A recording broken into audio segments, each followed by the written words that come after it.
In my third year with Adrian Kang, he said it the way he did everything, like it was the most natural conclusion in the world, and also like a decision he'd already signed in ink. Let's get married. For one bright, stupid second, joy went off inside my chest like a firework. I was still trying to gather myself around it when fate, unmoved by my happiness, lifted a bucket of ice water and poured. That same afternoon, on the familiar road home, a figure burst into the headlights and stopped dead in front of the car. Adrian slammed the brakes. Tires screamed. The sharp stink of burning rubber clawed through the cabin. In the white glare, the girl stood in the centre of the lane, long hair loose, mouth clenched like she was biting down on pain, shoulders folded against the cold wind. "Adrian!" Her voice trembled. "I'm back. Do you still want me?" Layla Dawson, his ex, the one people described with the kind of words that always sounded like warnings. Proud, untouchable, cruel when she wanted to be. And now she stood there with wet eyes and an expression that looked both wronged and determined, staring at the half of Adrian's face the streetlights couldn't reach. Adrian's expression didn't change, but the rhythm of his knuckles tapping the steering wheel did. Soft, steady clicks that somehow felt louder than the brake squeal, like each tap was hammering straight into my ribs. No one spoke. The silence grew thick, heavy enough to choke on. I broke it first because I couldn't stand it. He didn't look at me. His gaze stayed forward, pinned to her. His voice came out rough, low.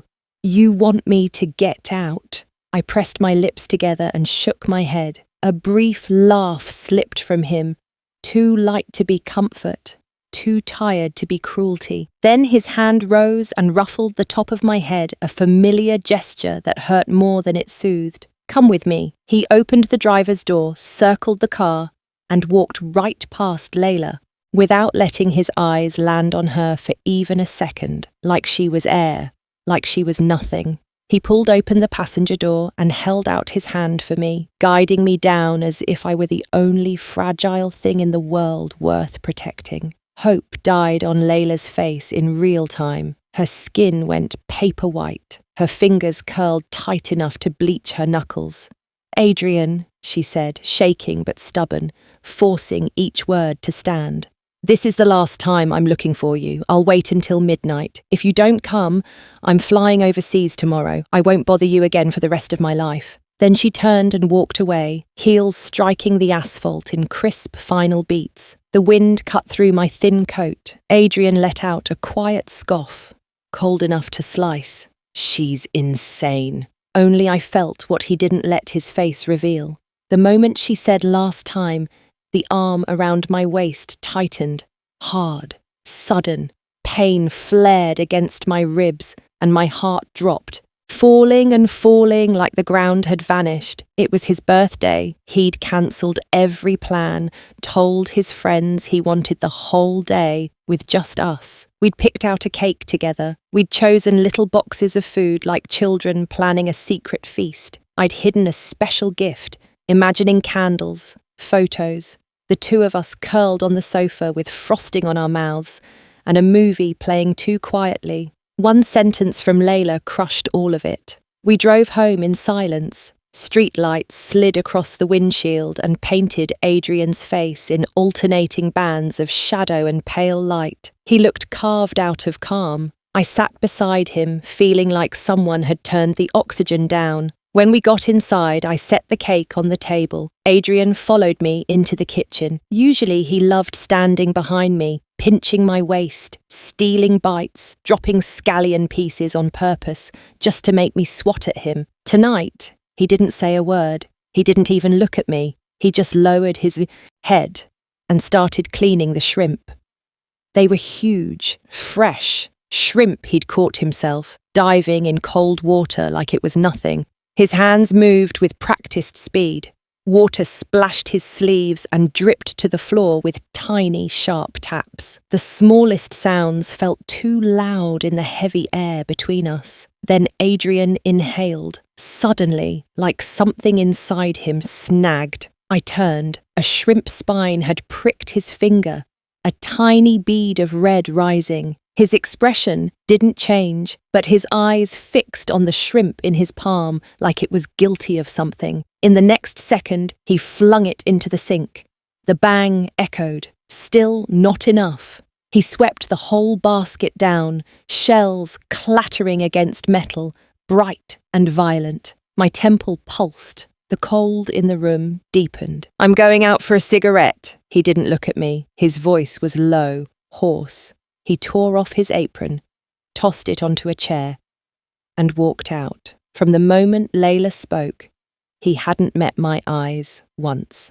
I stood, frozen in the kitchen until my bones started aching from how hard I'd been holding myself together. Then I forced my hands to move. I picked up the shrimp, sorted what was still usable, threw away the broken shells, wiped the water off the counter and floor. When I finished, the front door slammed so hard my heart jumped. I ran into the living room on instinct. 2 steps in, my foot caught the stone base by the sofa. Pain shot up my leg like lightning. I grabbed the wall and hissed. Through the window, Adrian's car tore into the night, taillights shrinking fast. He went to find her. The thought drifted through my mind as lightly as breath, but its aftershock burned my eyes. I stood there for a long moment, trying to hold on to whatever pride I had left, and then I went back to the kitchen.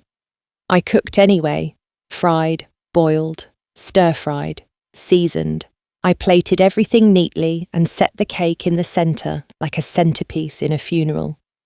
Then I sat and waited. Dusk collapsed into night. The room sank into darkness until only a weak street lamp glow seeped through the curtains, stretching my lonely shadow across the floor. My phone vibrated, for nearly 10 minutes. Screen lighting, dying, lighting again, before I finally reached for it. A message from an unknown number. "Don't wait. He's not coming back tonight. I'm not stealing anything from you. I'm only taking back what was always mine. Layla." I read each word like swallowing sharp stones. When the screen finally went dark, I let out a long breath. I placed a single candle on the cake, lit it, blew it out. "Happy birthday, Adrian." In the dark, I cut myself a slice and forced it into my mouth. The cream was sickly sweet, the sponge dry and crumbling. My stomach rolled. The food on the table looked the same, cold, greasy, more like offerings than celebration. I scraped everything into trash bags, tied them tight, and carried them out. That night, I couldn't stay in that house one more minute. Layla had been living in a private high-end club owned by Adrian's best friend, Shane Wu. Since she returned to the city, she'd practically moved in. She had the highest tier membership, lifelong, free. Say her name and the doors opened. Service perfect, no questions asked. A privilege Adrian had arranged with his own hands. Even after their breakup, he'd never cancelled it. That was why she once looked me in the eye and asked, smiling slightly, "Has he ever given you that?" And I'd had nothing to say. When I arrived at the club, I barely opened my mouth before Shane stepped out, greeting me with the same gentle smile he always wore. "Tessa," he said warmly, "what are you doing here? Want to come in?" His eyes flicked away for a moment, and he rubbed his cheek like he was searching for a harmless excuse. "Bad timing. Someone booked the place tonight. How about another day?" I stared at the glass doors behind him, crystal light glittering, soft music spilling out, laughter drifting like smoke. My throat went dry. "I can't go in?" I asked, my voice lower than I expected. "It's not that it's impossible," Shane started, quick to soften it. "Hey, the Blue Tide Bar has a music festival tonight. I was about to head over. We can go together." "Shane," I cut in, calm because I had no energy left for politeness. "I want to go in." He looked at me for a long time, then sighed. "So you know who he's in there with, and you still want to walk in. Why, Tessa?" "Because 3 years ago, when Adrian decided he needed a woman to keep him company, He chose me because he liked me in his bed. He liked me within reach. He liked me appearing the second he wanted, obedient and contained, like my whole world was shaped to fit his hand. But did he ever like me? I'd believed his half-joking, half-serious murmur one night when he held me from behind, chin on my shoulder, breath burning my neck. I don't think I can live without you. Marry me. A proposal blurred at the edges, but I'd treated it like truth. I'm not here to make it hard for you, I told Shane softly. I took one step back and forced a thin smile. I'll just wait here, that's all, he sighed again, helpless. Why do you punish yourself like this? I'd been asked that before, back when I first chose to cling to the tall branch called Adrian Kang. Why? Because it didn't feel like suffering back then, because even as a lover, even as something temporary, I still wanted him. I wanted to wait for him, even if it meant swallowing humiliation with both hands and calling it devotion. At 9 the next morning, the elevator doors slid open. Adrian stepped out. He looked exhausted, dark circles bruised beneath his eyes.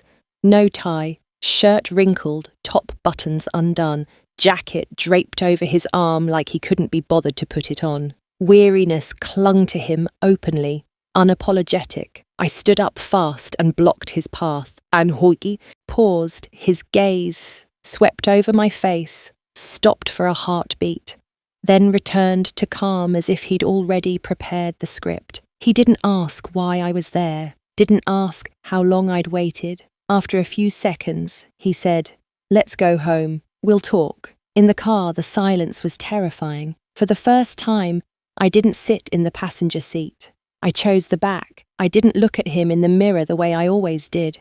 Outside the window, the city blurred past. The steady motion weighed my eyelids down, and at some point, my mind slipped into a shallow, restless sleep. When I woke, we were already in the garage. The window was cracked open, cold air threaded in.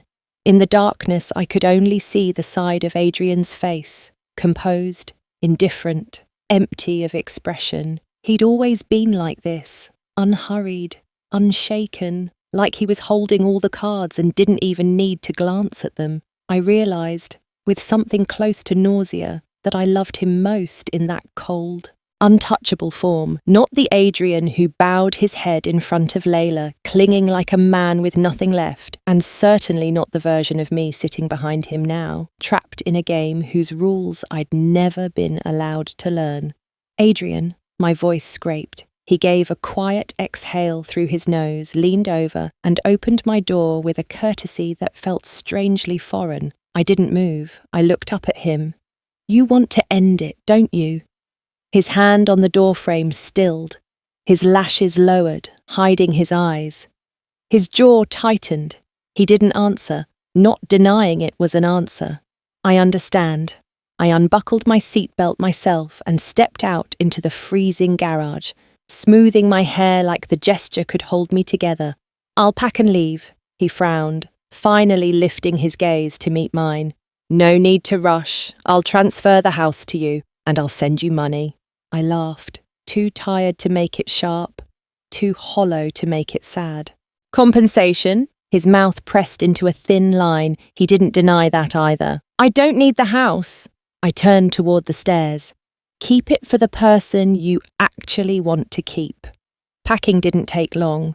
In 3 years beside him, the things I truly cared about were never things he allowed me to carry home. I gathered a few everyday clothes, the sketches I'd been working on, and fit my life into a single, rolling suitcase. When I came down the spiral staircase, Adrian was sitting on the living room sofa. Warm, yellow light spilled over his face, his elbows braced on his knees, fingers pressing hard at his temple, like if he let go, the whole world might cave in. Everything else. I dragged the suitcase down one step at a time, the wheels rasping coldly against the wood. "Just hire a cleaning service," I said, my voice steady in a way I didn't feel. "Have them handle the rest for me." Adrian lifted his head. He stared at me for a long time, brows drawing together until a deep line appeared between them, like the word loss had finally found a place to sit on his face. "If you want to move," he said slowly, "I can rent you another place, anywhere. You pick it, I'll arrange it." I shook my head. "No need, I'm leaving for a while." "Where?" he asked on instinct, the question slipping out before he could stop it. "I don't know," I shrugged, forcing a small, casual smile. "I'll just go first. I have to find somewhere to heal a broken heart, right?"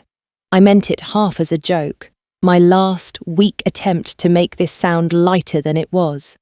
But Adrian's expression shifted as if someone had punched him clean in the ribs.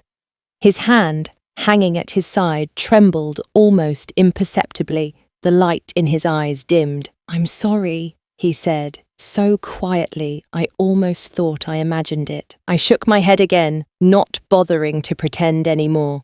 "Don't be. Love always ends up being 3 words. Anyway, I chose this." I walked past him, pulled my suitcase toward the door.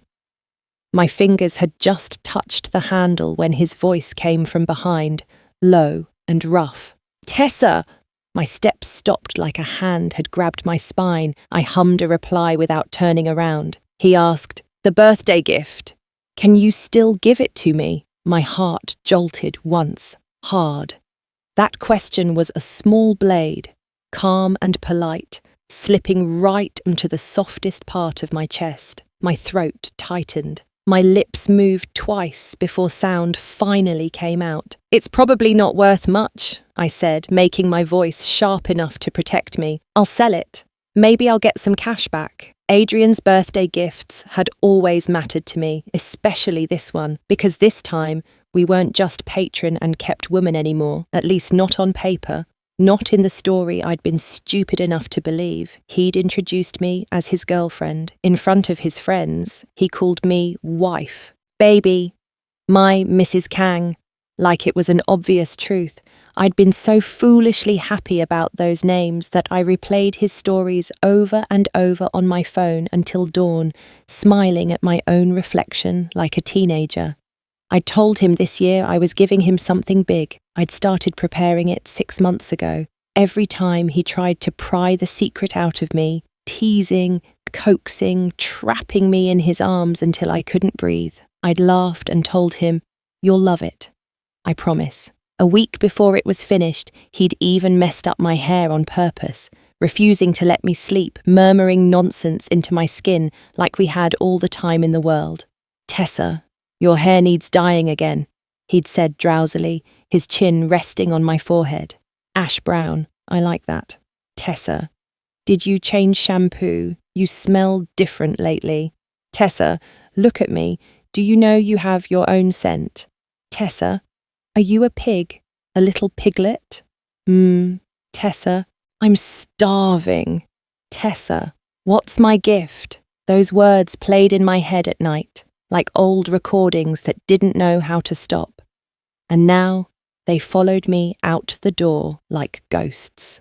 8 days later, I jerked awake in a small hotel room in a city I didn't know, chest rising and falling too fast. It had been a normal dream, nothing dramatic, but my spine was cold and my skin slick with sweat. It wasn't the first time. Since I fled here, I hadn't slept through a single night. Every time I closed my eyes, my own memories yanked me up by the collar like I owed them something. I crossed to the window and yanked the curtain aside. The city was sunk in darkness. Streets were empty, washed with damp light. Every now and then, a lone car passed through, headlights brushing a pale stripe across the wet road like a finger tracing a scar. I lit a cigarette, drew in deep, exhaled slowly, kicked at the empty beer bottles scattered on the floor.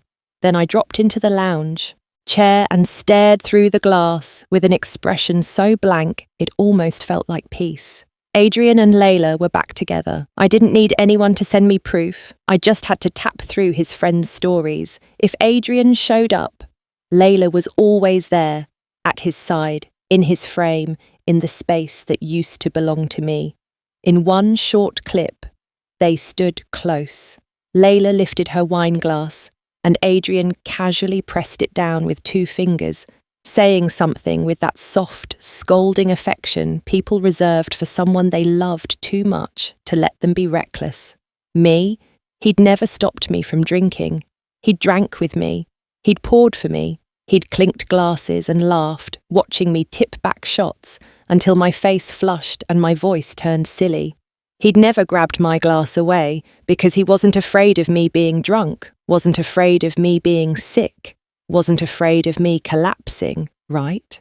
That tiny difference, so small it was almost invisible, turned into gasoline poured on the fire in my chest. The anger flared, burning away the thin layer of calm I'd been taping onto myself every day like a costume. I wanted to scream. I wanted to fling my phone at the wall just to hear something break. I couldn't. My fingers clenched hard. It was already my 3rd phone in 8 days. If I shattered another, the hotel manager would come knocking, asking questions, looking at me like I was a spectacle. Too much trouble. I didn't want trouble. I didn't want eyes. I tossed the phone onto the bed instead.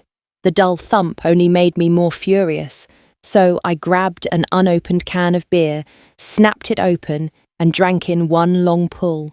The cold liquid slid down my throat, some of it reaching my stomach, some spilling and running along my collarbone, icy as punishment. It didn't kill the anger, it only shoved it deeper, forcing it to curl up and wait for another moment to explode. On the 12th day in that city, I opened a map on my phone. My finger drifted across streets and landmarks, tapping random keywords. For the first time, I wondered what existed outside this sealed room, besides smoke and alcohol and my own circular thoughts.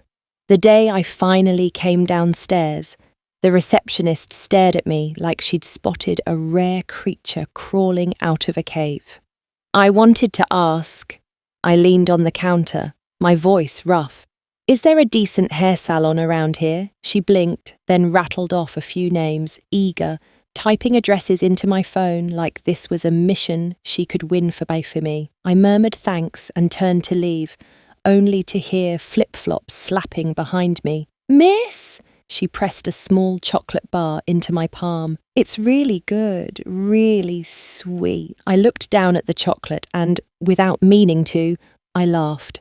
It was the first time in days my smile didn't taste like beer. That afternoon, I curled my hair again and dyed it a striking blue-grey, bright enough that strangers on the street turned their heads. I bought a bag of candied, roasted chestnuts for the receptionist in return, as if the world still had rules of kindness and exchange. She accepted it beaming, eyes squeezed into crescents, then asked for my contact and promised to send me a complete list of every fun place and every good thing to eat in the city. I didn't refuse, so I started checking off her list. Noodle shops, dessert stalls, bars, night markets.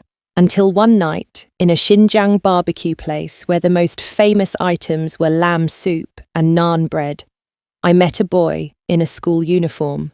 "Miss," he said, holding up a steaming bag. "Roasted chestnuts, fresh out of the pan." I shook my head automatically, not even fully switching into stranger is selling something mode. He nodded once and turned away without hesitation. I don't know why, but something about that thin, determined back made me call after him. "Wait, you sell chestnuts?" He stopped, spun back, breathing a little fast. "Yes, they're still hot," he said quickly, hope flashing in his eyes. "You can try." "How much?" 24 yuan. He answered without thinking. I pulled out my phone. His face lit up immediately, and he flipped the QR code tag hanging around his neck toward me like a badge of honor. After I paid, he lifted the bag with both hands and offered it to me like it was treasure. As he walked away, his steps were lighter, almost bouncing. The table beside me chuckled. "Pretty lady, you got ripped off. The shop next door sells for 22. That kid's slick. He takes stock from the restaurant and resells it for 2 yuan profit per bag." I raised an eyebrow, then laughed. A middleman earning a markup sounds like someone hustling for pocket money. At the time, the thought passed through my mind like fog, noticed, then forgotten. When I left the restaurant, I saw him again across the street at a bus stop, biting into a bun and washing it down with water. Dark skin, solid build, a face that looked gentle, even when tired. I couldn't help asking as I passed, "You made money tonight. Why not treat yourself to a proper meal?" He looked up, recognized me, then lowered his gaze shyly. "It's not that much." "How much is not that much?" I leaned against a lamppost. 32, he said, holding up 3 fingers, then adding 2 after thinking. 2 yuan profit each, 16 bags. That's impressive. I didn't spare the praise. "Where are your parents? You're not selling for the family." He shook his head. "I find my own spots." In that instant, I understood. This wasn't pocket money. This was survival. "What are you earning for?" I asked softly. "I'm starting high school soon," he said calmly. "I want to pay my own tuition." That night, a bag of roasted chestnuts bought me a story, and the boy, his name was Evan Tran, called it his original sin. The way Evan said, it made one thing clear: having a seat on that bus wasn't something he got to enjoy often. The bus turned off the main road and slipped into a narrow lane. On both sides, patchy fields spread out like old cloth, and farther away, a low line of hills sat under the sky, dark and patient. Evan suddenly sat up straighter. "Get off here," he said. "This stop." I blinked. "Here? We're not even in your village yet." He scratched the back of his head, embarrassed. "My village, isn't pretty, but if there's one place that's different, it's this." Curiosity tugged me off the bus. We walked a little, and then the road opened onto a rusted iron gate so tall it looked like it used to keep secrets in. The sign above it was sun-bleached and peeling. Only 2 faded words remained readable, something like farm. "A farm?" I asked. Evan nodded. "It was. Been abandoned for years." I stepped closer, placed my hand against the cold metal, and looked inside. Straight concrete path ran deep into the property. In the middle lay a still pond like dark glass, barely rippling. On both sides, tall camphor trees lined the road, their leaves whispering in the wind. Whitewashed buildings with black tiled roofs stood scattered like quiet chess pieces, half swallowed by overgrowth. Evan whistled. A middle-aged man emerged from a small guardhouse, recognized Evan instantly and smiled. Without question, he unlocked a side door and let us in. He was familiar here, comfortable. The first thing I felt was silence. No horns, no shouting, no city noise pressing into my skull. Just wind brushing through leaves and the soft, living sound of water shifting in the pond. The second thing I felt was an itch in my fingers. The white walls weren't just walls. They were canvases, huge blank pages waiting for the first stroke. The third feeling surprised me most. I didn't want to leave. If someone gave me a bench under the trees, a bottle of water, and a sketchbook, I could sit here the entire day and not once glance at the time. "Is this for sale?" I asked, almost casually. "Does anyone have a sign-up?" 22 days after Adrian Kang and I ended, I bought a farm. It had been someone's private project once, half built, half dreamed. Then the owner vanished with the money, leaving behind a mess of paperwork and unfinished structures. The property got stuck in limbo until it ended up in the hands of the local government. I suspected they never expected anyone in this lifetime to voluntarily grab such a burning potato and call it theirs. When I signed the contract, Secretary He, head of the village office, looked so thrilled his face turned pink. He even insisted on treating me to a lavish meal, like he'd just watched a miracle happen on his watch. "It's been abandoned, yes," he said sincerely, lifting a cup of hot tea. "But every year someone does basic upkeep. If your studio wants to renovate, expand, even turn it into a tourist village someday. We'll support you fully. I purchased it under my studio's name, paid through the company account, and wrote in a clear clause an 18-month evaluation period before any final business direction would be decided. This entire deal had come through Evan. I glanced at him sitting stiffly in the corner of the dining table, still looking dazed, like he'd wandered into a room too expensive for his shoes. A thought flickered. Should I give him commission? We can't ignore Evan's help, I said. Evan immediately started shaking his head on instinct, until I shot him a look sharp enough to freeze him mid-motion. Secretary, he caught on fast. Right. The boy deserves credit. I'll personally reward him. 2,000. I stayed silent. 3,000. The man lifted his eyebrows, testing my face. Still nothing from me. He hesitated, then forced a laugh. Fine, 5,000. I can't do more. And don't worry, it's from my own pocket. If we submit it for official approval, it'll take forever. Besides, he's a minor. Even if it got approved, we couldn't transfer it directly to him. Too much red tape. And just like that, Evan stumbled through a giant contract signing and walked out holding the biggest bonus of his life. He stared at the number in his bank notification with shaking hands. Miss Tessa? He asked, stunned. Why did you buy this? It's huge. Are you living here? Why not? I shrugged. Maybe later it becomes a working farm again. Maybe a homestay, maybe a studio, maybe something else entirely.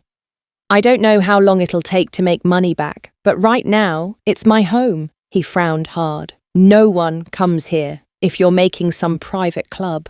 Who's going to show up? The question hit too accurately. I laughed, because it was either laugh or bleed. Grandpa Evan, that part I'll handle. Starting tomorrow, you help me shop for supplies.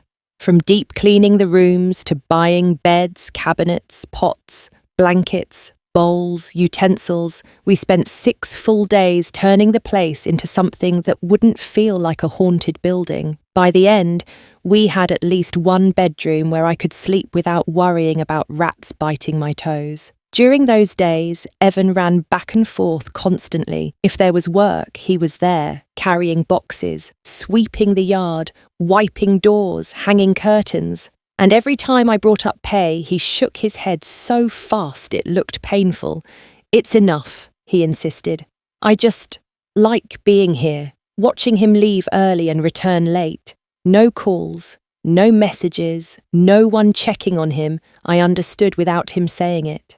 At home, he probably didn't matter much, either because he was too well-behaved or because adults get used to neglect so deeply they begin to assume any quiet child must not need care. On the morning the last shipment of paint arrived, I tied an apron around my waist, pinned my hair up, and set out a palette with rows of brushes in every size. Evan hovered beside me, curious.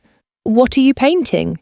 A new beginning, I smiled, mixing in more blue. It was the 32nd day since I had left Adrian. Maybe I was finally letting go.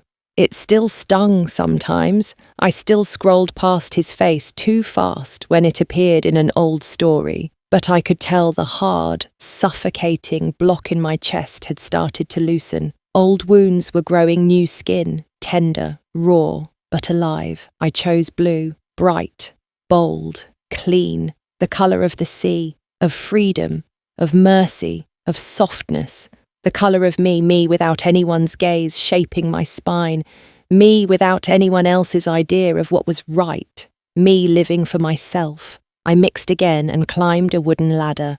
Be careful, Evan called from below. Don't fall. I'm fine.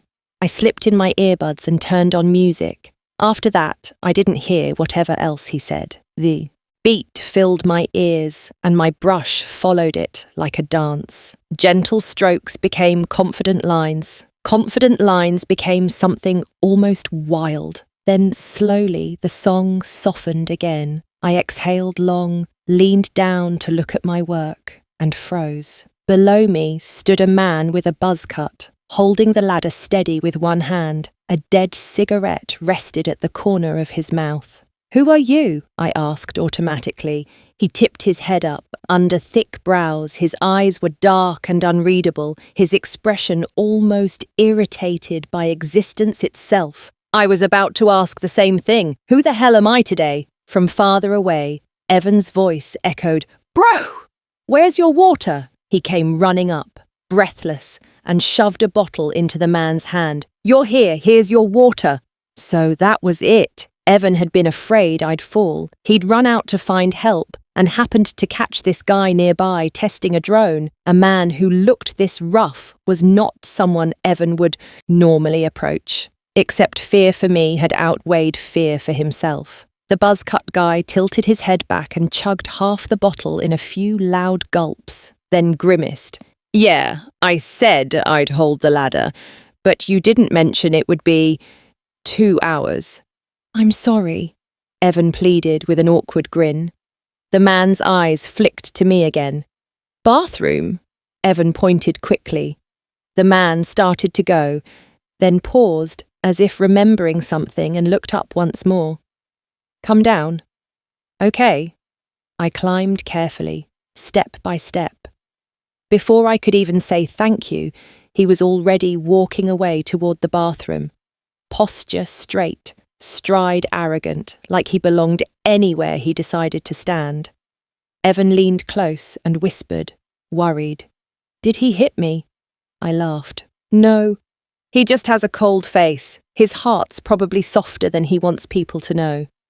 I washed the paint from my hands and planned to rest. When I stepped back outside, I saw them, one big, one small, squatting by the pond, heads bent over the drone controller like they were disarming a bomb. The man still wore a permanent frown, lips pressed into a hard line. But every time Evan asked a question, he answered patiently, explaining in detail, not skipping steps. I watched from a distance, quietly nodding. See, I read people well. They were so absorbed that I drifted closer without thinking. The man shifted slightly and clicked his tongue. "You're standing too close." "All right," I shrugged and stepped to the side. Half an hour later, we'd gone from squatting to sitting flat on the concrete, heads tipped back, watching the drone glide above the trees, slip past black-tiled roofs, and even catch a rabbit hiding by a corner wall. "Rabbits are smart," the man said. "They've got 3 burrows. Hard to catch." When the drone battery ran low, he stood and dusted off his jeans. "That's it. I'm leaving." Sunlight hit my face, warm enough to make my head feel a little floaty. He'd been gone almost 5 minutes before I realised I never said thank you.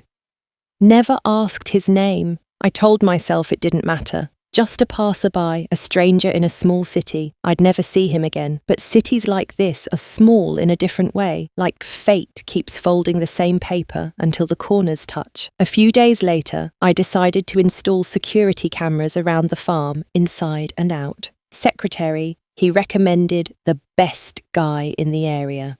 "His name's Logan Tate," he said proudly. "Everyone in the village and the town calls him for cameras. He's got the most equipment and he's professional. I told him to give you factory pricing." I felt reassured, right up until a pickup truck stopped at the gate. Out stepped a man in sunglasses carrying a toolbox, buzz cut, familiar as a bruise. He lifted his chin slightly, slid the sunglasses down, and smirked like coincidence was his favourite joke.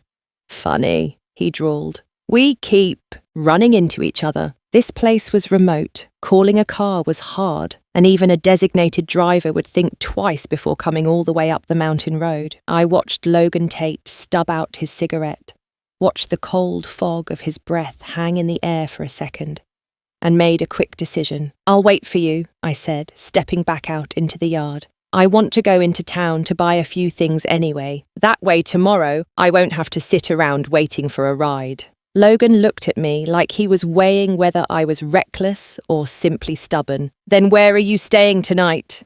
he asked. "Wherever," I said lightly. "Some hotel." He went silent for a few seconds, then changed topics so abruptly it threw me. How long have you been driving? I blinked. Relax, I got my license when I was 18. Good. He stood up and tossed me his car keys like it was the most normal thing in the world. Let's go. He took the passenger seat. I drove. The road down was mostly quiet, just the soft hum of tyres and a low, gentle song playing on the car's speakers, something calm enough to smooth out the thin awkwardness between two people who still didn't know what they were to each other. Logan only spoke to give directions. Left here, right after the bend, slow down, there's a pothole. Then, as we passed a small neon sign flickering beside the road, he pointed with two fingers like he was indicating a landmark on a map. That's my place, he said. My little fly-infested joint. I glanced at the sign and laughed. You own a restaurant? He didn't look at me. I'll send you the ordering number later. If you get hungry, call. He'd definitely seen the trash in my kitchen. Instant noodle cups, sausage wrappers, the sad remains of a survival diet. You cook yourself? I asked. He cut his eyes toward me and gave a dry scoff. Extra charge, I laughed out loud. Okay. Thank you in advance, Chef Tate. When we reached town, I parked in front of an old, worn apartment block. Logan's building looked like the kind of place that had seen too many winters and too little paint. I handed him his keys back, and he nodded across the street. There's a hotel over there. For a small town, it's the best you're going to get. Then, as if we were discussing a grocery list, he pulled out his phone and held up a QR code. Scan it. I paused a beat, caught off guard by how blunt it was.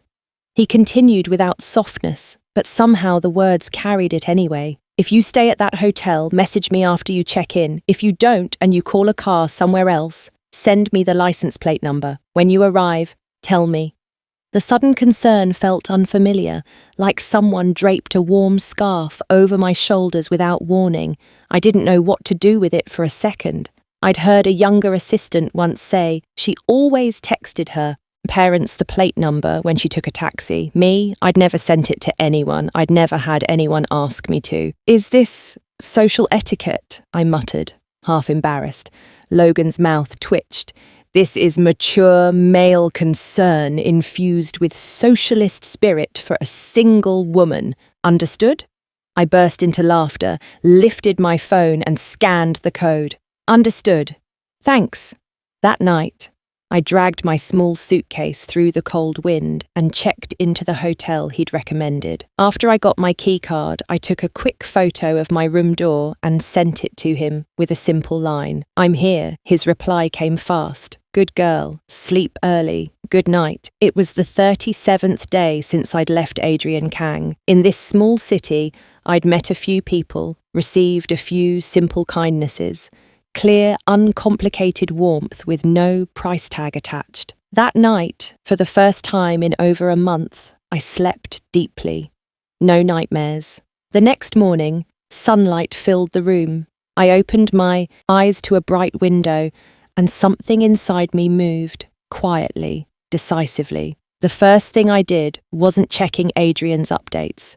It was opening my social app and deleting him from my contacts. Then I left every group chat tied to his circle, muted and blocked every notification that could drag his name back into my throat. When it was done, I lifted my head and realized my chest felt lighter in a way that startled me. I stretched, rolled my shoulders, and announced to the empty room like I was making a promise to myself. Today, we're buying fish. A voice in my head, maybe mine, maybe an old habit, asked automatically, to eat, to look at, I answered myself. Koi, goldfish, anything, as long as it's beautiful, simple, clean, final. Before dawn, Logan had sent me the ordering number for his fly joint, along with a blurry menu photo. I'd been asleep, so I only saw it in the morning and texted him a thank you. Awake? He replied. Yeah, I'll come. Down soon. I typed back, surprised by how natural it felt, like we'd been friends for years instead of two people who kept colliding by accident. Go to Joe Key Beef Ribs, he wrote. I'm buying you radish soup. It was weird how this town worked. The best thing on the menu never matched the name of the place. A beef rib shop famous for radish soup. The soup was clear, light, slightly sweet. I dipped a crispy fried stick into it and took a bite, and my empty stomach finally stopped feeling like a hollow room. I couldn't help sighing. That's perfect. Logan looked tired today, faint shadows under his eyes, eating like he'd forgotten what appetite felt like. Between spoonfuls, he said, "If you want fish, there's a bird and aquarium market, but it's far. Cars can't go in. You'll have to park outside and walk." "Oh?" I took another sip. He set his chopsticks down. "I'll take you." I raised an eyebrow. "Call it thanks," he added, like he needed to. "Justify it." "For driving my car last night." I blew gently across the thin layer of oil on the soup and took one more slow sip. "Then I'll trouble you." Being around Logan was easy. I didn't understand why at first. Later, I realized it was because he was real. No performance, no decorative concern. He said what he meant, did what he chose, didn't circle around feelings like they were fragile glass. That day, he walked me through the market, aisle after aisle, helping me pick fish with bright colour and strong fins. He taught me how to tell a healthy fish from a sick one, the clarity of the eyes, the way it moved, the shine on its scales. By the time we left, his car was full of oxygen bags swinging like little balloons. Back at the farm, a new tank waited in the yard. Evan Tran sat by the pond and whispered to me, eyes wide. "Miss Tessa, does my brother like you?" I smiled down at my book and didn't answer. At first, he said it like it was obvious. Then, when Logan didn't show up for a few days, Evan's shoulders drooped and he told himself he'd imagined it. He didn't know that Logan had come up 3 times, each time bringing a small box of pastries. Cheesecake one day, matcha rolls another, cream puffs the next. I brewed 2 coffees. We sat in the little pavilion facing the pond. Logan edited video on his laptop. I read. We barely spoke. When it was time, he stood, picked up his things, and left. Somewhere along the way, I got addicted to the food from his restaurant. I ordered every day. At first, I felt guilty making someone deliver that far, but then he'd show up in person, wearing an annoyed expression and moving much too fast for someone who claimed to hate driving uphill, and I quietly kept ordering. One time he asked, "What's your favourite dish?" "Stir-fried fresh shrimp with chili," I answered without thinking. "And dry sautéed cauliflower," he frowned. "What about the braised pork?" "I don't eat fat." His eyes widened like I'd insulted his ancestors. "That's the best part. You have no taste. That's the signature dish of my chef." I laughed, helpless. All right. Your chef is amazing." The mural outside the house was only half finished. I'd started getting lazy, softened by the mild winter sun, until my bones felt like they'd melted. "Can I finish it in spring?" I mumbled, leaning back in my chair. Logan looked offended. "Are you a snake?" I snorted and closed my eyes, letting sunlight warm my face until my mind floated. For once, he stopped talking too. That night, the weather suddenly turned colder. I showered early and burrowed under my blanket. My phone vibrated. Logan had sent a shaky, dark video. I squinted. Something ran across the frame like a shadow with horns. "What are you doing?" I texted. "A cow got loose from a farm and hurt someone," he replied. "I'm helping the local police catch it." I stared at my screen, speechless. I knew Logan was the type who could do a little of everything, but I hadn't expected part-time deputy to be on the list. Then he added, "I'm using the restaurant's thermal camera to track it." I sat there for a long time, stunned, before finally typing, "Be careful." This time, he didn't reply. At 10 o'clock, my phone rang. It was him. His voice was a little hoarse. "Open the door. I'm feeding you grilled beef ribs." I jolted upright, grabbed my puffer jacket, and hurried to the door. "Can you even eat, crazy cow?" On the other end, he clicked his tongue. "If I fed you mad cow, I'd be insane. This is fresh beef from the ranch, just slaughtered, still warm in its soul." "How are we grilling it?" "Don't you have a grill tray in your kitchen?" he said, entirely calm. "I've got charcoal in the trunk. You just wait and eat." When I opened the door, Logan stood there, holding an absurd amount of things: meat, vegetables, spices, and a heavy bag of charcoal. Yet he still had a free foot to slam the truck shut with a clean bang. I almost applauded. Before I could speak, something dark was thrown straight at my face. I yelped and caught it with both hands. "What is this?" "A padded work coat," Logan said like it was obvious. "Didn't you try to peel the one off my body last time? This one's 120, transfer it." I stared at him. "Can you be any more ridiculous?" I grumbled, but my fingers instinctively rubbed the thick fabric. It was warm, oversized, from neck to thigh, the kind of coat that looked cozy just hanging there. Only, on Logan, it probably reached his thighs. On me, it fell all the way to my ankles, like I'd crawled inside a moving blanket. "It's huge," I complained, looking down at myself. "I look like a rolling dumpling." Logan glanced back, and the corner of his mouth lifted. He actually laughed. Quiet, brief, almost surprised by his own amusement. "What are you laughing at?" I demanded. He cleared his throat and forced his face serious. "This is the smallest size." I pouted, fully convinced he'd handed me a men's size and would rather die than admit it. He turned toward the kitchen, leaving me behind him like a sulky caterpillar bundled in padding. Soon, the smell of food began to bloom through the house. "Why are you so good at cooking?" I sniffed the air, voice lazy. "Born with it." "No." He flipped meat in the pan, answering simply, "My mother taught me." "Why would she teach you that?" He didn't even look up. "She said men who can cook get wives easier." I paused, then laughed. "So, did it work? You married yet?" He didn't answer, just gave a small humph and lowered his head to cut the ribs, like he hadn't heard me at all.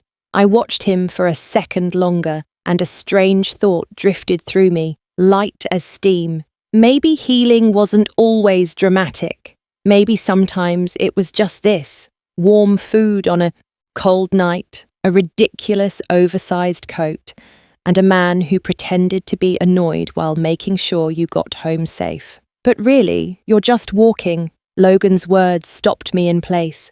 For a long time, I didn't say anything. The winter air scraped at my throat, and the pond in front of us held the sky like a quiet secret. He was right. The ocean had never targeted anyone. It never picked victims. It only moved the way it always moved, indifferent and honest. Some people got swallowed by the tide. Others got pushed gently back to shore. The same wave. Two endings. Nothing personal, nothing cruel. Just the way the world worked. "Logan," I said at last, hesitant. "I'm leaving for a while." He turned so fast it was almost sharp. "Where?" "Back to Kingsport, the capital, the place I'd fled like a burning building." His eyes narrowed. "Are you coming back?" I froze for a beat, then forced a smile. "Of course. The farm is still here, isn't it? I just need to handle something and I'll come back." He went quiet. Then, like it was already decided, he said, "Tell me when you go. I'll drive you to the airport." I was going back for one reason: to deal with Adrian Kang's birthday gift. I'd asked someone to find a buyer before I left. The buyer had been found. The price had been agreed. All that remained was my signature, one clean stroke of ink, and the thing I'd treasured like a once-in-a-lifetime offering would become numbers in my account. Love, reduced to a transfer receipt. On the morning of my flight, Logan tossed me a string of olive pit beads. They were worn and warm, the kind of thing you could roll between your fingers when your mind got too loud. "Keep your hands busy on the way," he said, "so you don't get bored." I caught it with a laugh. "Did you overcharge me again?" "This one's free," he replied. "Call me when you're back. I'll pick you up." I closed my fist around the beads, as if holding them tightly could keep something inside me from falling apart. Then I lifted my hand and waved. "Deal, bye." Back in Kingsport, I didn't go to the old house. I checked into a hotel and slept a single night under clean white sheets that smelled like nothing, no ghosts, no history, no perfume of memory. The next morning I met the broker in a central high-rise to sign. The elevator doors opened and the city's polished brightness hit my eyes. The lobby floor gleamed. People moved in neat, expensive lines. It felt like stepping into a life I no longer belonged to. And then, Tessa, long time. I looked up. Landon Reed, a familiar face from Adrian's circle, friendly smile, the same effortless warmth he used to offer everyone, like he was the kind of man who never had enemies, only people who hadn't met him long enough yet. "Hi," I said and nodded once. "Where are you headed today?" he asked, tone casual. "Travel," I answered with a faint smile. His gaze lingered, sharper than his voice. "So, trip's over now?" I smiled again, smaller, and didn't reply. "Then we should get together sometime," he said quickly. "Everyone misses you. I'll set it up." "Sure," I said vaguely, already walking past him. Then, as if he remembered something important, he added, "Adrian's upstairs. Same floor. You want to see him?" I shook my head. "No, I'm busy." I didn't give him a chance to add another word. My heels clicked against the marble, loud and clean, like punctuation at the end of a sentence. Landon watched my back and exhaled. In his memory, the old Tessa had been meticulous from hair to fingernails. I'd worn fitted dresses and silk. The kind of woman who looked like intelligence and allure had shaken hands and agreed to share one body. Now my hair was tied in a thick braid with no effort. A bulky puffer coat hid my shape. On my wrist, an old string of olive pit beads looked almost out of place in this polished building. Messy, but free, like a cloud, untouchable, drifting wherever it pleased, dissolving if anyone tried to hold it. When Landon reached the top floor, Adrian Kang stood in a VIP room with a glass of red wine, looking down at Kingsport as if the city belonged to him and he didn't know what to do with it. The bottle on the table was already more than half gone. Landon leaned against the doorframe. "Do you actually want to see her or not?" Adrian didn't turn around. "Where is she?"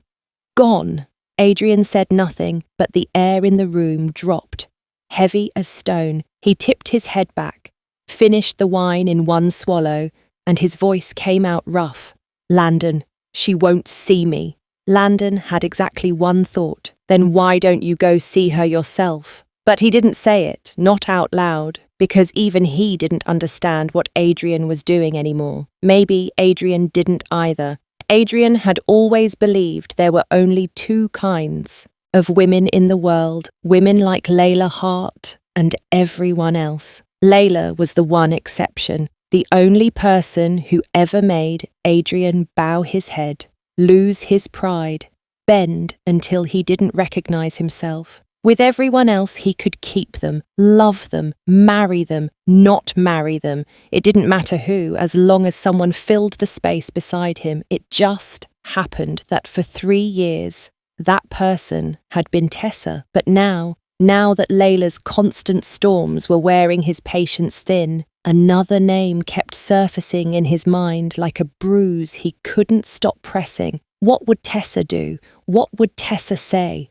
How would Tessa handle this? Tessa, Tessa, Tessa. The repetition drove a sharp ache into his temple. He pressed his fingers hard against his skull, as if he could crush the feeling into silence. She left. So what? Was he supposed to chase her? Then why did she leave like that? No begging, no screaming, no tears, no fight, not a single extra word. A clean ending, exactly the kind of ending he used to prefer. And yet, every time he remembered her back as she wheeled that suitcase out of the villa, his chest tightened until the wide house they'd shared for 3 years felt suddenly too small to breathe in. Since the day she walked away, Adrian hadn't dared return once. The keys sat in a drawer at his office. Sometimes his fingers brushed them by accident, and he'd slam the drawer shut like he'd been burned. A man who ruled boardrooms was suddenly terrified of an empty home. Abruptly, as if struck by a thought, Adrian set his glass down and turned. He walked out. Landon frowned. "Where are you going?" Adrian's voice was flat. "Skyline." Landon went still. Skyline was the penthouse Adrian had once arranged for Tessa. High floors, a view that wrapped the city in its arms. The place Layla had screamed about for months. The place Adrian had never once taken her to. Not even to the door.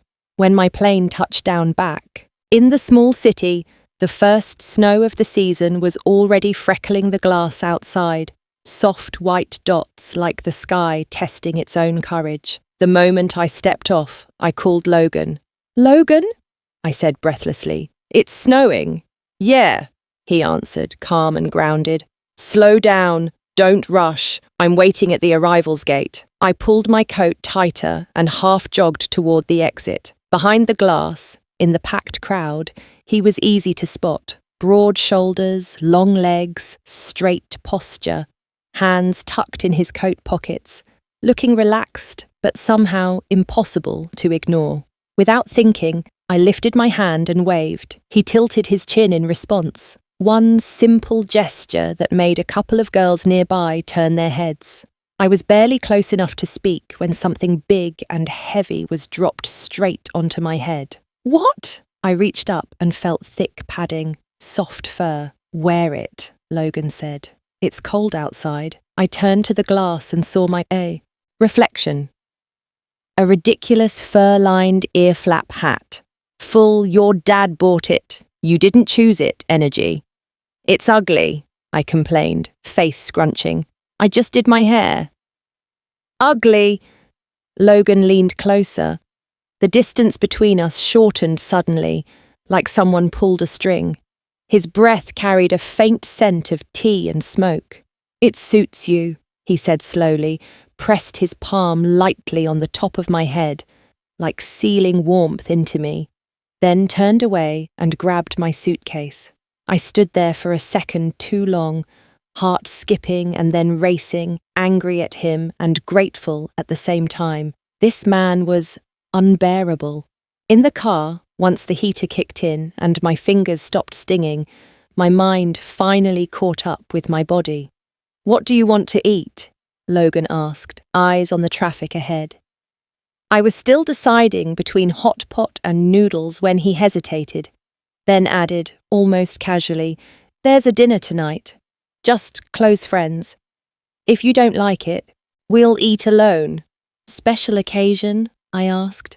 "Not really," he shrugged. "My birthday." I whipped my head toward him. "Your birthday?" "Yeah. Why didn't you say earlier?"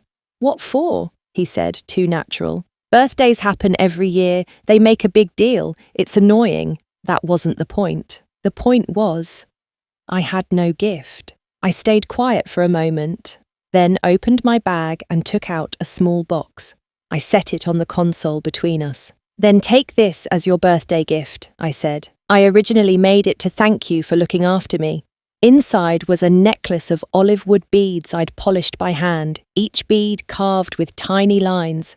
The dark brown surface warmed by months of work. Logan glanced down, eyebrows lifting. "Olive beads. Don't tell me these cost more than that farm." I laughed. "Don't flatter yourself. I made it. Took months. It's worth almost nothing except effort." Logan braked suddenly and pulled to the side of the road. I jolted. "We're here?" "Not yet." He unbuckled his seatbelt. "I'm trying it on." He opened the box without ceremony, looped the beads around his neck, and looked in the mirror like he was evaluating armor. Against his black sweater, the dark beads sat perfectly, drawing attention to the clean line of his throat and the shadow of his collarbone. He turned his head slightly. "Looks good?" "Acceptable," I said, leaning back. "When you're handsome, everything looks decent." The corner of his mouth curved, small but real. That night I met Logan's friends. No teasing, no squinting questions. No, "So what are you two?" like I'd feared. They treated me naturally, eating, chatting, tossing mild jokes into the air between laughter. Nobody used me as a punchline. I knew Logan must have warned them. Everyone drank wine. Only Logan had a cup of warm water. Every time someone pushed a glass toward him, he pushed it back with the same two words: "Don't drink." After dinner, I was wondering if I should slip away when Logan leaned in, voice low enough for only me. "I'll take you home first. Next round, I won't be able to dodge. I'll have to drink." I was tired, so I nodded. Outside, the night wind carried faint smoke and street scent. I tugged the ugly ear-flap hat lower and followed him to the car. He drove me all the way back to the village. The headlights swept across snow-dusted ground. When the car stopped at the farm gate, I reached for the handle. "Tessa!"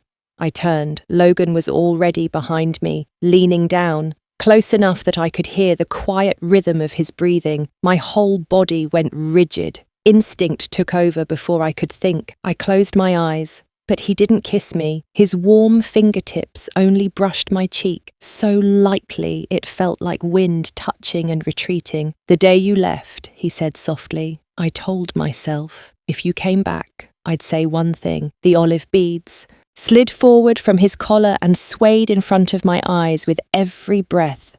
"Tessa, I like you.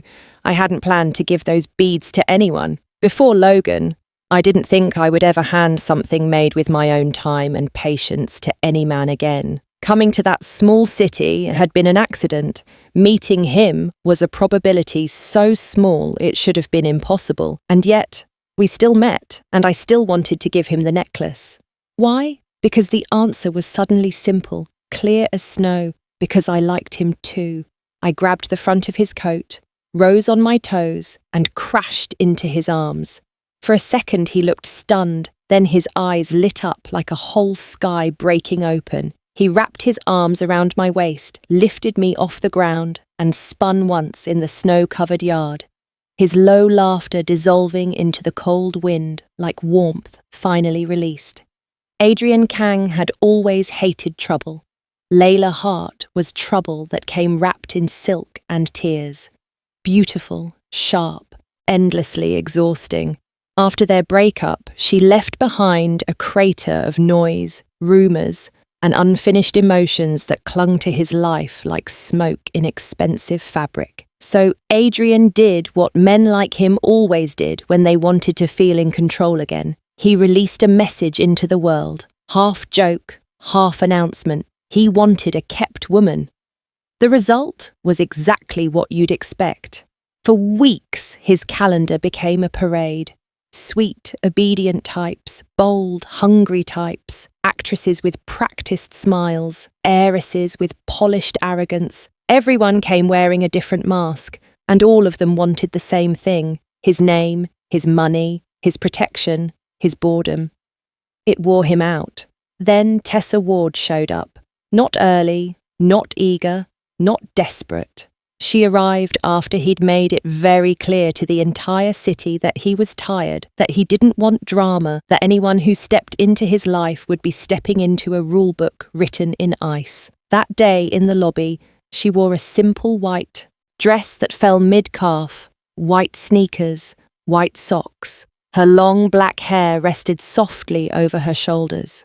For a flicker of a second, she resembled Layla. Same pale silhouette, same quiet contrast against the marble floors. But everything else was different. Tessa's eyes were bright and steady. There was no begging in her gaze, no trying too hard sweetness, no please like me energy. Adrian was walking through the lobby when his secretary murmured, "Someone wants to see you." He was already prepared to nod politely and keep moving. Then Tessa stepped in front of him. "Mr. Kang," she said calmly, "at least give me a chance to compete." He lowered his eyes.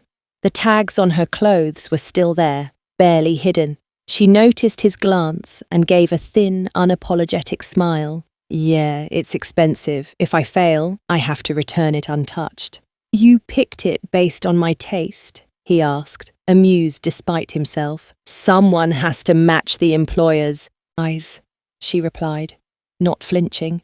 It had been a long time since anyone made him want to hear the end of their sentence. Adrian crossed his arms. Why should I choose you? I'm clean. He didn't even blink. Everyone who comes to me is clean. My figure is good, she said seriously, as if reading a list. Curves in the right places. Better figures are everywhere. I'm pretty. Everyone here is pretty. His mouth tilted slightly as he watched impatience begin to creep into her expression. This time she didn't answer right away. She looked down, thought for a few seconds, then lifted her head. Her eyes were brighter now, like she'd found the real weapon. I graduated from a top school, she said. I learn fast. Adrian's face stayed blank, but his silence was permission. Tessa took it. I can learn, she said, looking directly at him. Whatever kind of woman you need, whatever standards you want, I can meet them in the shortest time. Later, someone asked Adrian why he chose Tessa out of a sea of women with perfect faces and better pedigrees. Adrian only shrugged with a lazy half-smile. I liked her performance report. And the funniest part, the only rule he gave her at the beginning was simple. Just be yourself. No imitation. No copying anyone else's aura. Not even Layla's. Tessa had no family to lean on, no background to brag about, an orphan. The closest relative she'd had was already gone. At first, Adrian approached her the way a detached observer studies an experiment. He wanted to see how someone from the same, or even lower, starting line than Layla would survive the human world inside his circle. Reality proved something that annoyed him.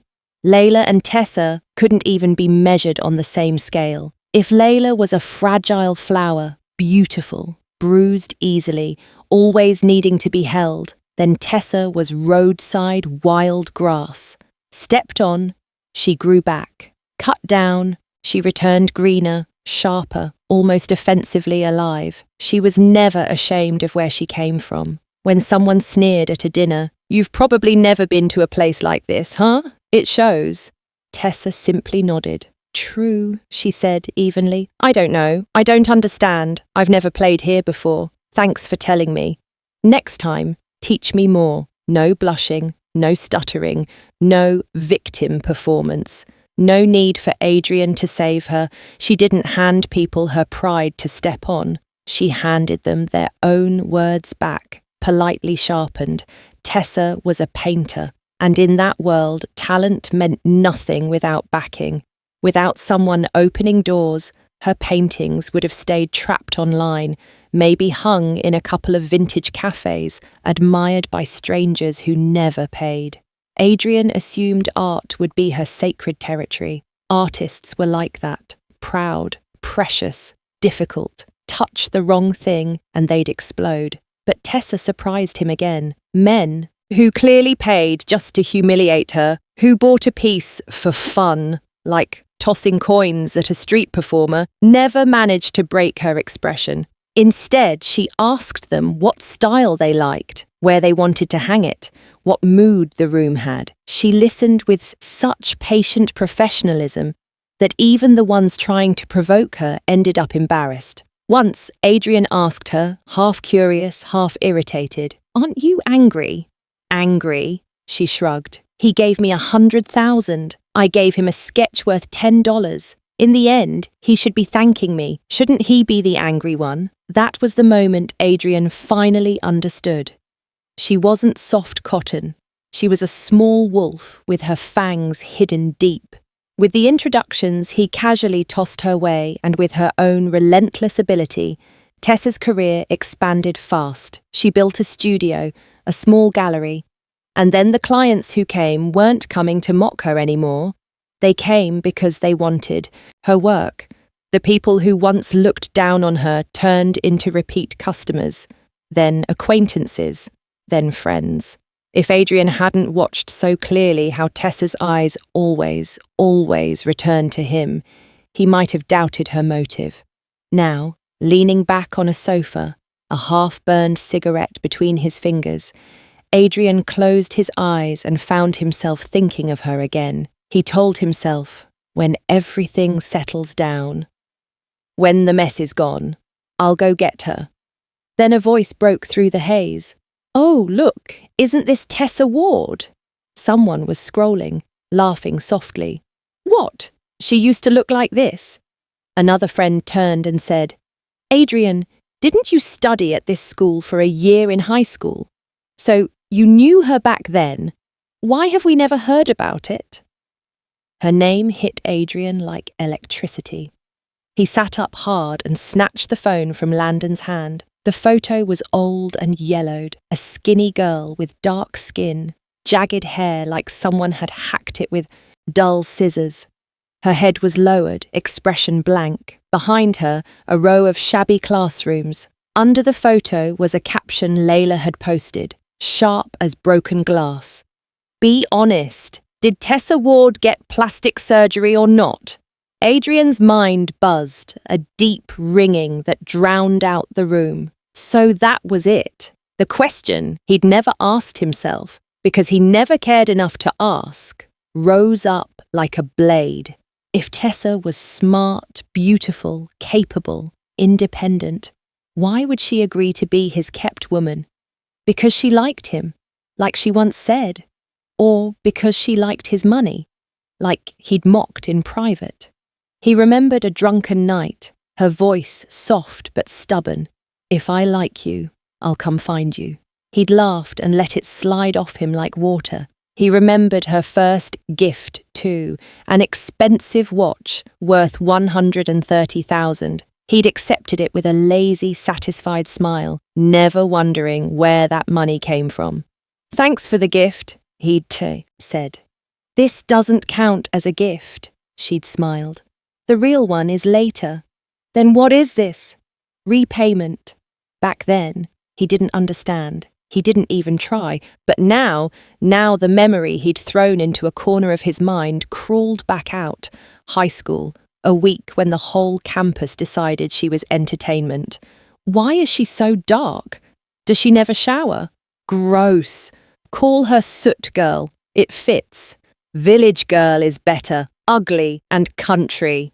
Teenage cruelty was blunt, shameless, collective. Once they found a target, they bit until there was nothing left. Adrian hadn't cared. He didn't enjoy hurting people for fun, but he also didn't enjoy saving them. To him, she belonged to another world, someone you passed by and forgot, until one night his phone vibrated. Adrian Kang, can you lend me 130,000? At that age, Adrian lived half asleep. He had everything, his roads were already paved. He didn't know what he wanted, so nothing mattered. That call was a pebble thrown into a perfectly still lake. No waves, just ripples, enough to make him look closer. He brought the money to the hospital. For a week he went in and out, watching an old man full of tubes drift from barely alive to gone. The money poured in like water into sand. There had never been any real hope, only the difference between dying sooner or later. Why go into debt for this? Adrian asked her one night, as she folded the old man's clothes and carefully zipped up a worn cloth bag. What if? Tessa replied without looking up. He's the closest family I have. If I don't try once, I'll regret it forever. She paused, hands steady, voice even. Now I've done everything I can. From here on, I can walk forward without guilt. So it had never been about saving him, it had been about saving herself from regret. Adrian remembered her lifting her head then, eyes hard, unafraid. I live for myself, she said, one sentence. And his brain went numb. In that moment, 130,000 suddenly felt cheap. A price for awakening. After that, Adrian decided to go abroad, and the soot girl stood beneath a plane tree watching him with his suitcase and said quietly, I'll pay you back. No need. Adrian shoved his hands into his pockets. We won't meet again. I'll find you, she said, soft and unyielding. Years later, she did. She returned with the full 130,000, and placed it back into his hands. Then she stayed beside him for 3 years. Every word she'd ever spoken, none of them had fallen to the ground. Adrian stared at the old photo on the screen until his eyes burned, and for the first time, the thought arrived clear, sharp, humiliating. I promised her something too. I'm going to marry her. The day Adrian Kang appeared in the village, Logan Shaw was leading me into a muddy pond to dig lotus roots. His pants were rolled up. Black rubber boots disappeared into cold sludge. He rested briefly at the bank, flicked his chin at me like a commander. Light me a cigarette. I eyed the murky water and stayed stubbornly excited. There are leftover bones at home. We can make soup tonight. I want to go down too. Logan's mouth tilted. I'll bury you in here. Then, with that smug confidence men carried like oxygen, he added, Tessa Ward, why do you want to try everything? Because it's fun. Once you're down there, it won't be fun, he said, already wading back in. Hurry up. If the old guys dig them all out first, you'll have nothing left to fight over. This spot was Mason Chen's suggestion. He said the pond was abandoned, but every season villagers came to dig. The lotus here was powdery, sweet, perfect for soup, perfect for dessert. I'd asked Logan earlier, half teasing, have you ever dug lotus roots? He'd shaken his head, and answered confidently anyway, looks easy. I think I can do it. I didn't expose him, but 5 minutes later, it was clear he was losing a war against mud. He dug himself a hole. The water turned into a churned-up brown mess. He fumbled and searched and found nothing. The older men nearby burst out laughing. Boy, we told you! You have to move spots. Digging lotus roots isn't just strength, there's technique. As if to slap him directly, one of them yanked up a long, pale root from the mud and held it up like a trophy. I couldn't help it. I bowed my head, laughing. Logan shot me a look that clearly said, laugh again, and I'll drag you in. Then his expression changed. Not anger, something colder. I stopped laughing instantly. A faint scent drifted on the wind, subtle, familiar, expensive, and behind me a voice spoke, soft as a knife. Tessa, I missed you, Adrian Kang. I wasn't surprised he found me. If he wanted to, there was nowhere I could hide. What startled me was that he'd come all the way here, into mud and cold and village wind, like the city had finally failed to hold him. Logan didn't look furious. He looked silent, like a thin layer of ice had snapped over his whole body. My head throbbed. I turned slightly toward Logan and said quietly, honest and quick, he's my ex. We were together for 3 years. I came here after we broke up. Logan straightened. For a second, I thought he would walk away, turn his back, leave me to face the past alone. Instead, he stepped through the mud toward me with steady, unhurried steps. Then, without a word, he pulled me into his arms right in front of Adrian. His palm, still warm from work, pressed to my back and rubbed slowly, once like he was calming me or claiming me or both. Logan's chest blocked my view of Adrian, but I felt the shift in the air. The past had arrived, and the present had decided not to move. The tires shrieked, my body lurched forward, the seatbelt biting into my shoulder as the car snapped to a stop. For half a second, everything went weightless. Then the world slammed back into place with the ugly, metallic echo of sudden braking. Mr. Kang, the driver said, voice trembling. The road ahead is blocked. Adrian's hand was still clamped around my wrist like a shackle. His knuckles were pale. His jaw locked so hard I could see the muscle twitch. In the rearview mirror, his eyes stayed on mine, dark, feverish, the kind of intensity that didn't feel like love anymore. It felt like possession. Blocked by what?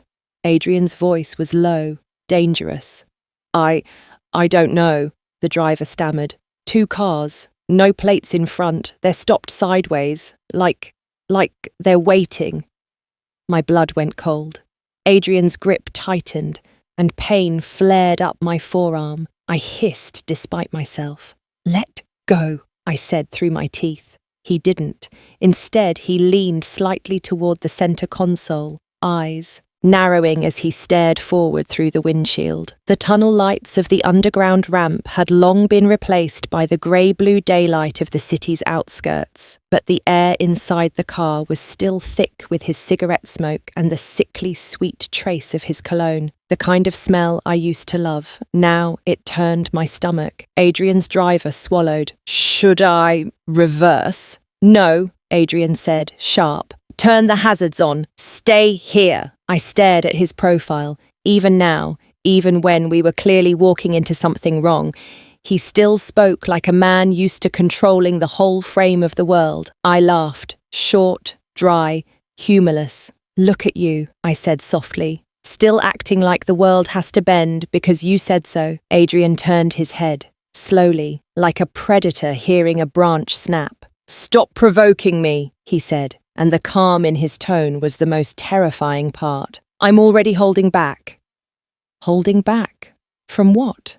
From breaking my wrist? From locking me in that apartment again like some museum piece he could dust off and display whenever he felt lonely? I looked down at my trapped hand, then back into his eyes. "Adrian, this is kidnapping." He blinked once, and for a moment I saw something flicker behind the hardness. Something almost boyish, almost lost, like the version of him from years ago, standing in that hospital hallway, watching death and suddenly realizing money couldn't buy everything, but it vanished fast. "I'm taking you home," he said, voice gentler now, as if that would make it true. "To Skyview. We'll talk there. You're tired. You're emotional. You'll calm down." My throat tightened. "Skyview isn't my home." "It is," he insisted, as if naming something could resurrect it. "I kept it exactly the same. I didn't let anyone touch it. I didn't—" "Do you hear yourself?" My voice came out sharper than I meant. "You kept it the same, like I'm a coat. You hung up and expected to still fit when you pulled me off the hook." His gaze sharpened. "Don't talk like that. Then don't treat me like that." For a beat, neither of us spoke. Outside, the two cars ahead sat like black teeth across the road. No one got out, no one waved, they just waited. The driver's hands shook on the wheel. "Mr. Kang, should I call security?" Adrian didn't answer. His eyes stayed fixed on the windshield, calculations sliding across his face. He was deciding whether to push through, whether to ram, whether to retreat, and in that small pause, I realized something terrifying. For Adrian, this wasn't about right or wrong. It was about winning. I took a slow breath, forced my panic down into something colder, steadier. I had lived too long beside men like him to survive on fear alone. "Adrian," I said, quieter, "if you let me go now, I won't scream. I won't make this bigger. I'll get out and we can both walk, away with whatever dignity you have left." His mouth twitched, almost a smile, but his eyes stayed flat. "You think you're negotiating. I am. You're not," he said, "because you still don't understand how much I'm willing to lose." That sentence landed like a stone. Then, finally, he released my wrist. Not because he softened, because he was shifting to a different kind of control. He leaned toward the driver. "Lock the doors." Click, click. The sound made my stomach drop. I reached instinctively for the handle, but the child lock was on. Of course it was, because Adrian had prepared. Adrian always prepared. I slammed my palm against the tinted window. "Adrian!" He looked back at me, slow and measured. "Don't. Open the door. Be good, Tessa." His voice went quiet, intimate. The same tone he used to use when he wanted to coax me into forgiving him. "Just sit. Don't force me to—" A knock cut him off. 3 hard raps against the driver's side window. The driver made a choked sound. Adrian's head snapped toward the sound like a gunshot. A man stood outside the car. Broad shoulders, lean waist, hands in the pockets of a worn jacket. The shape of his stance was so familiar it made my chest seize. Even through the tint, I could recognize him. Logan Shaw. Adrian didn't move for a second. His entire body went still, like an animal caught in headlights. Then his expression shifted, dark amusement curdling into something vicious. "You called him," Adrian said, not as a question, but an accusation. I swallowed. My phone was in my bag. I hadn't touched it. I hadn't had time. "I didn't," I said, and my voice was suddenly unsteady, not from fear this time, but from shock. "I swear." Logan knocked again, harder. He leaned down, peering through the glass. Even blurred by tint, I could feel the weight of his gaze. Then his mouth moved. I couldn't hear the words through the sealed cabin, but I read his lips clearly. "Tessa, are you okay?" My eyes stung so fast it surprised me. Behind me, Adrian's breath went strange, shallow, sharp, furious. He stared at Logan like the road had delivered him a punishment. Logan straightened, jaw tightening as his gaze flicked to Adrian in the front seat. The air between them, through glass, through distance, crackled like a live wire. Adrian leaned forward, voice cold enough to frost. "Drive." The driver shook his head, nearly crying. "Mr. Kang, the car's—" "Drive," Adrian repeated, each word a blade. "Now!" The engine growled. The car jerked forward. And Logan moved, fast. He stepped into the lane, palm lifted, not pleading, commanding. One last thing I saw before the car surged toward him was Logan's face. Hard, furious, and utterly focused. Like he'd decided something, like he was about to drag me back out of hell with his bare hands. I snapped my head up and stared through the windshield. A barricade cut the road in half. Police lights pulsed blue and red, painting the night in violent flashes. A line of people stood shoulder to shoulder in front of the car, like a wall. At the very front, Logan Shaw. The second I saw him, something inside me broke and settled at the same time. Relief hit first, light as air. Then the delayed wave of grievance, hot and humiliating, rushed up my throat until my eyes stung. Adrian Kang's fingers loosened without him realizing. I ripped my wrist free and shoved the door open, stumbling out into the cold. "Tessa!" Logan's voice came with the wind. He sprinted toward me, and my legs nearly gave out. I lurched forward, crashing into his chest like I'd been holding my breath for hours. "You okay?" His hands framed my shoulders, searching me like he could scan bruises with his palms. "Where did he hurt you?" I shook my head over and over, burying my face into his jacket. I didn't want to look up, didn't want to let go. I felt his arms tighten, and for the first time, I caught the slightest tremor in the way he held me, controlled fear turning into rage.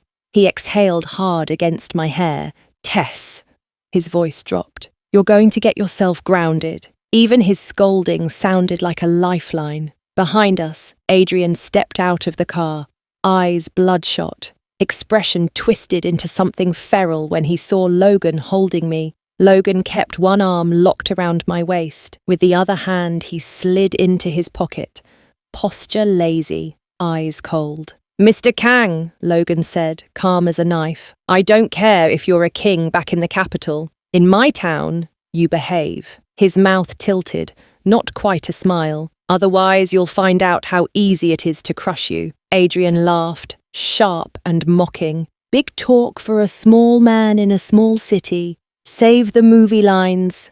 A new voice cut in, irritated. Mayor Zhang, usually all warm smiles, strode forward with the kind of authority that made the air straighten. "This is serious," he said, voice hard. "This is abduction. Do you understand that word?" He pointed at me. "Ms. Hart is a charitable sponsor and a protected key investor in our district. I've already reported it. Police are on their way. I wanted to evaporate on the spot. I donated to the city's education fund once and somehow got upgraded to protected investor. The title was ridiculous. but the way they'd shown up for me made my nose burn anyway. Logan leaned down, voice for my ears only. "We're leaving," I nodded. Before I let him pull me away, I turned back one last time. Adrian stood in the flashing lights, jaw clenched, pride bleeding out through every crack. "Goodbye, Adrian," I said quietly. Past the barricade, Logan suddenly crouched in front of me. "Get on." I blinked. "What?" "A piggyback." He glanced back over his shoulder. "You've used up your walking privileges today." A laugh slipped out of me. Half sob, half relief.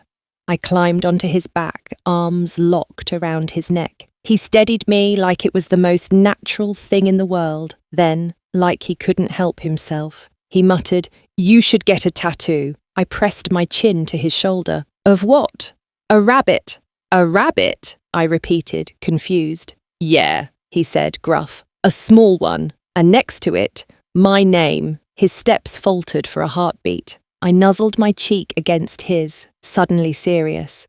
"Logan, I really, really, really like you."